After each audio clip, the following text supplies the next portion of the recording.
नमस्कार। बहुमत मिळूनही सरकार स्थापन करण्याचा तिढा सुटत नसताना आता महायुती सरकारमध्ये शिवसेनेच्या 4 मंत्र्यांचा फेरसमावेश करण्यास भाजपचा आक्षेप असल्याची मोठी चर्चा सुरू झाली आहे।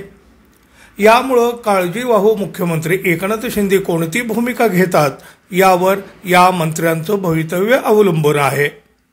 मावळत्या मंत्रिमंडळातील संजय राठोड, तानाजी सावंत, अब्दुल सत्तार आणि दीपक केसरकर या 4 मंत्र्यांचा नवीन मंत्रिमंडळात समावेश करण्यास भाजपचा आक्षेप आहे।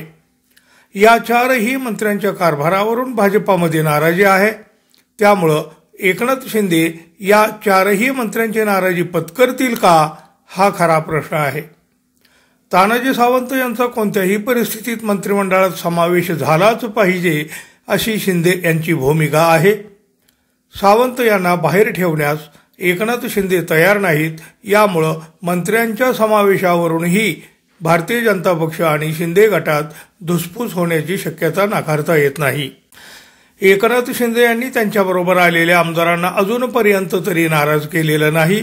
भाजपच्या दबावामुळे खासदारकी उमेदवारी नाकारण्यात आलेल्या भावना गवळी आणि कृपाल तुमाने यांना विधान परिषदेची आमदारकी देऊन त्यांचं राजकीय पुनर्वसन करण्यात आलेलं आहे। अब्दुल सत्तार, सावंत, राठोड यांना हात लावणे शिंदे यांच्यासाठी तापदायक ठरू शकते। भरत गोगावले यांची मंत्रिपदाची महत्वाकांक्षा पूर्ण करायची झाल्यास दीपक केसरकर यांना कदाचित थांबावे लागेल, कारण उदय सामंत आणि केसरकर हे कोकणातील दोघे मंत्रिपदी असताना गोगावले यांचा समावेश झाल्यास ही संख्या 3 होईल। राठोड यांना बंजारा समाजाचा असलेला पाठिंबा लक्षात घेता त्यांना दूर ठेवणे शिंदे यांच्यासाठी त्रासदायक ठरू शकते। त्यामुळे शिवसेना आणि भाजपा यांच्यामध्ये आता हा एक मोठा आणि नवीन पेच निर्माण होण्याची शक्यता आहे। मित्रांनो, आपण अजून आपल्या चॅनलवर नवीन असाल किंवा अजून आपल्या चॅनलला सबस्क्राईब केलं नसेल तर कृपया सबस्क्राईब करावं ही अपेक्षा आहे। धन्यवाद। पुन्हा भेटू। नमस्कार।